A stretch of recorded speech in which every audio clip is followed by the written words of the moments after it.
आज हम जिस प्रकरण को प्रारंभ करने जा रहे हैं वह कृदंत प्रकरण का कृत्य भाग है।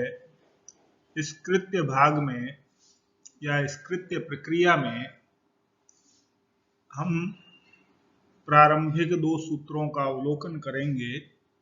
यह सारा स्नातकोत्तर उत्तरार्ध के पंचम प्रश्न पत्र में एक इकाई के रूप में है, जो विद्यार्थियों के लिए अत्यंत आवश्यक तथा सरल प्रक्रियागत तरीके से इसे समझाने का प्रयास किया जा रहा है। मैं डॉक्टर उज्ज्वल गोस्वामी राजकीय डूंगर महाविद्यालय बीकानेर में कार्यरत हूँ। हम इस प्रक्रिया में शुरू ही नहीं किया है।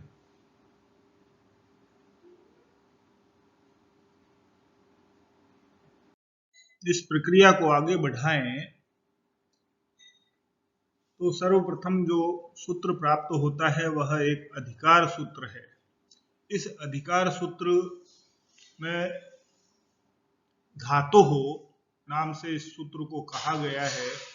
यदि इसकी वृत्ति को देखें तो तृतीयाध्याय समाप्तेर ये प्रत्ययास्ते धातु परेषु कृदतिंग इति कृत संज्ञा, अर्थात तृतीय अध्याय के अष्टाध्यायी के तृतीय अध्याय की समाप्ति तक जो भी प्रत्यय कहे गए हैं वे धातु हो परेषु, धातु से परे हो। अर्थात तात्पर्य है कि कृत्य प्रक्रिया में जो भी प्रत्यय बताए जाएंगे वह धातु से परे होंगे।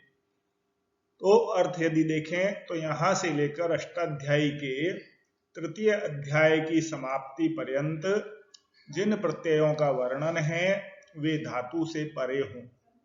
कृदतिंग सूत्र से उन प्रत्ययों की कृत्य संज्ञा होती है।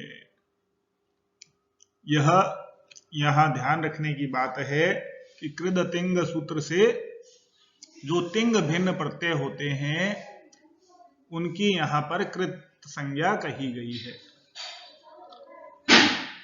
व्याख्या यदि देखें तो कहते हैं कि धातु का अधिकार है और इसके साथ ही 2 प्रत्ययों का 2 सूत्रों का और का अधिकार भी चलता है, प्रत्यय और परश्च। क्योंकि प्रत्यय और परश्च जो हमने प्रक्रिया अजंत प्रक्रिया पढ़ी थी उस प्रक्रिया में प्रत्यय और परश्च प्रातिपदिकात गियंतात आबंतात, गियंत आबंत और प्रातिपदिक से प्रत्ययों का विधान परे होता है। तो उसी का अधिकार यहाँ पर भी कहा गया है कि धातु से परे प्रत्यय होंगे। यह भी एक अधिकार सूत्र है। महाभाष्य में स्वीकार किया गया है कि इस धातु सूत्र का अधिकार अष्टाध्यायी के तृतीय अध्याय की समाप्ति पर्यंत रहता है। तो तृतीय अध्याय की समाप्ति पर्यंत का बान हमें ये जो सूत्र संख्या, मंडल संख्या और अध्याय संख्या है इससे होता है। अतः अर्थ यह निकलता है कि यहाँ से लेकर तृतीय अध्याय की समाप्ति पर्यंत जो भी प्रत्यय कहे जाएंगे वे धातु से परे होंगे, अर्थात वे धातु से परे होते हैं। इन प्रत्ययों में तिंग प्रत्यय भी कहे गए हैं। तो तृतीय अध्याय के अंदर ही तिंग प्रत्ययों का वर्णन भी है। चूंकि वे भी धातु से परे ही होते हैं तथापि कृदतिंग सूत्र से उन तिंग भिन्न प्रत्ययों की ही कृत संज्ञा होती है। तो 2 प्रकार के प्रत्यय तृतीय अध्याय की समाप्ति तक हमें अष्टाध्यायी में देखने को मिलते हैं। एक तिंग प्रत्यय होते हैं और जो तिंग से भिन्न है वो कृत संज्ञक होंगे। कृत संज्ञा कहने का प्रयोजन यह होता है कि कर्तृकृत आदि सूत्रों के द्वारा कृत प्रत्ययों का निर्देश करना तथा कृत तद्धित समासाश्च सूत्र से उन कृत प्रत्ययांत शब्दों की प्रातिपदिक संज्ञा का विधान कर सुपादि प्रत्ययों की प्राप्ति करना होता है। तो कृत संज्ञा करने से यह लाभ होता है कि हम जब पद बनाने की प्रक्रिया प्रारंभ करते हैं तो कृत संज्ञा होने के कारण कृत तद्धित समासाश्च सूत्र का अर्थ जो हमें दिखाई देता है वह है कृत प्रत्ययांत, तद्धित प्रत्ययांत और समास। इनकी प्रातिपदिक संज्ञा होती है। यदि कृत संज्ञा का निर्देश नहीं किया होता तो इसकी प्रातिपदिक संज्ञा नहीं हो पाती, और प्रातिपदिक संज्ञा नहीं होने के कारण सुपादि प्रत्ययों की भी प्राप्ति नहीं हो पाती। तिंग की कृत संज्ञा नहीं होने के कारण तिंगंतों की प्रातिपदिक संज्ञा भी नहीं होती और उनसे परे सुपों की प्राप्ति भी नहीं होती। तो इस प्रकार हम देखते हैं कि कृत संज्ञक जो प्रत्यय हैं उन्हें कृत कहने का प्रयोजन क्या है कि एक तो उसकी प्रातिपदिक संज्ञा करनी होती है, और प्रातिपदिक संज्ञा करने के कारण ही वहां सुप आदि प्रत्ययों की प्राप्ति होती है।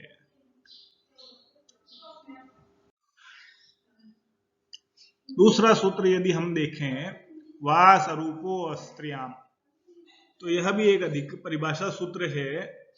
अस्मिन् धात्वाधिकारे असरूपो अपवाद प्रत्ययः उत्सर्गस्य बाधको वा स्यात् स्त्री अधिकारोक्तम विना। तात्पर्य यह है कि व्याकरण में दो प्रकार के सूत्रों का निर्देश प्राप्त होता है। एक अपवाद सूत्र होते हैं और एक उत्सर्ग सूत्र, या यूं कहें सूत्र की बजाय प्रत्यय जो होते हैं वो अपवाद प्रत्यय होते हैं और उत्सर्ग होते हैं। तो अपवाद प्रत्यय हमेशा उत्सर्ग का बाधक होता है। इसे सामान्य भाषा में हम आगे व्याख्या में समझने का प्रयास करते हैं। तो यहाँ पहले अर्थ देखें इस सूत्र का। इस उपर्युक्त धात्वाधिकार में असमान रूप वाला, जिसका रूप अनुबंध आदि का लोप करने से के बाद असमान हो, अपवाद प्रत्यय उत्सर्ग का विकल्प से बाधक होता है। यदि समान रूप नहीं है प्रत्ययों का और दो प्रकार के प्रत्यय प्राप्त होते हैं तो अपवाद प्रत्यय उत्सर्ग का विकल्प से बाधक होता है, परंतु यह नियम स्त्री अधिकार के प्रत्ययों में लागू नहीं होता है। यहाँ यदि हम इसकी व्याख्या देखें तो विशेष रूप से ध्यान देने की बात यह है कि अपवाद क्या होता है और उत्सर्ग क्या होता है। तो वैसे तो अपवाद विशेष के लिए प्रयोग किया जाता है और सर्वत्र उत्सर्ग जो है सामान्य का बोधक होता है। सामान्य जिंदगी में भी हम देखते हैं कि कोई भी नियम निकलता है, वह नियम पूर्ववर्ती नियम तब तक कार्य करता है जब तक कि उसके बाद कोई विशेष नियम नहीं निकलता।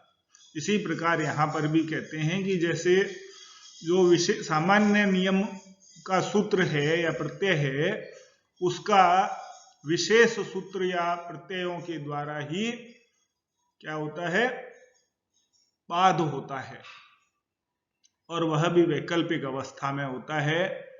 तो सामान्य विशेष सामान्य का बाधक होता है। सामान्य विधि को उत्सर्ग और विशेष विधि को अपवाद कहते हैं।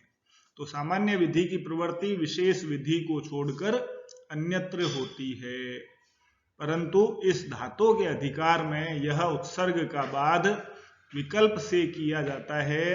पक्ष में उत्सर्ग की ही प्रवृत्ति हो जाया करती है। अब इसे और यदि अच्छी तरह से समझने का प्रयास करें तो उदाहरण सूत्र और उसके प्रत्ययों का उदाहरण देखना आवश्यक हो जाता है। तव्यत तव्यानियरः, यह एक कृत्य प्रक्रिया में प्रथम सूत्र प्राप्त होता है प्रत्यय की प्रवृत्ति के लिए। तो इस सूत्र से धातु मात्र से तव्यत तव्य और अनियर इन सामान्य प्रत्ययों का विधान किया गया है।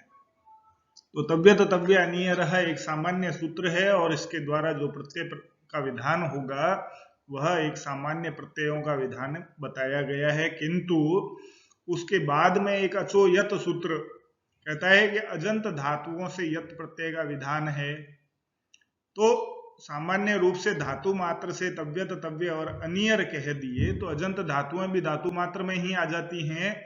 तो यहाँ अचो यत सूत्र क्या है, विशेष अपवाद हुआ यहाँ पर, परंतु उपर्युक्त परिभाषा मात्र के कारण यह अपवाद विकल्प से होगा।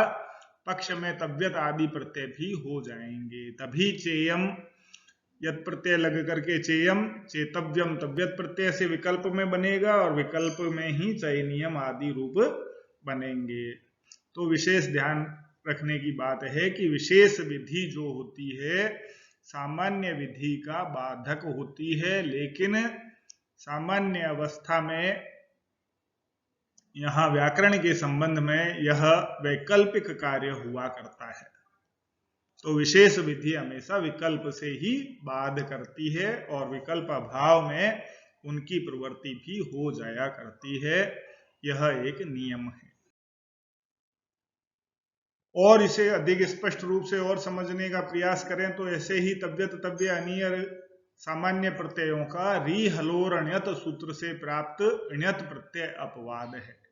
तो री हलोर अण्यत कहता है रिदंत हलंत प्रत्यय, हलंत शब्दों से परे अण्यत प्रत्यय होता है। तो चूंकि तव्यत तव्य अनियर धातु मात्र से कहे गए हैं तो री वर्णांत और हलंत भी धातुएं ही होती हैं, अतः विशेष सूत्र के द्वारा री हलोर अण्यत क्या है, अपवाद सूत्र है और यहाँ इसका तव्यत तव्य अनियर का विकल्प से बाधक होता है और विकल्प अभाव में तव्यत तव्य आदि भी प्रत्यय होकर के उसी अनुरूप कार्य हो जाते हैं। तो ण्यत प्रत्यय लगने से कार्यम रूप बनता है विकल्प से और विकल्प अभाव में कर्तव्यम करणीयम आदि प्रयोग सिद्ध होते हैं। इसी प्रकार यदि और सूत्रों से इसे समझने का प्रयास करें तो अणुमूल त्रिचौ सूत्र से विहित अणुमूल और त्रिच प्रत्यय सामान्य प्रत्यय है। ये दोनों प्रत्यय भी धातु मात्र से ही कहे गए हैं तथा इगुपद ज्ञापिरी किरह कह सूत्र से विहित क प्रत्यय विशेष विधान किया गया है। तो विशेष इसलिए है कि यहाँ जो परिस्थितियां बताई गई हैं उन्हीं परिस्थितियों में क प्रत्यय का विधान किया जाएगा, अन्यत्र नहीं होगा। अतः अणुमूल त्रिचौ का विकल्प से यहाँ का प्रत्यय बाधक बन जाता है और विकल्प अभाव में अणुमूल और त्रिच प्रत्यय भी प्रवर्त होंगे। तब बुधः क प्रत्यय लग करके बनेगा बोधकः और बोधा आदि अणुमूल और त्रिच प्रत्यय लग करके प्रयोग सिद्ध होते हैं। तो यहाँ विशेष यह है कि अपवादों का वैकल्पिकत्व तभी होता है जब उत्सर्ग के साथ असरूपता हो, अर्थात अपवाद और उत्सर्ग का रूप एक जैसा नहीं होना चाहिए।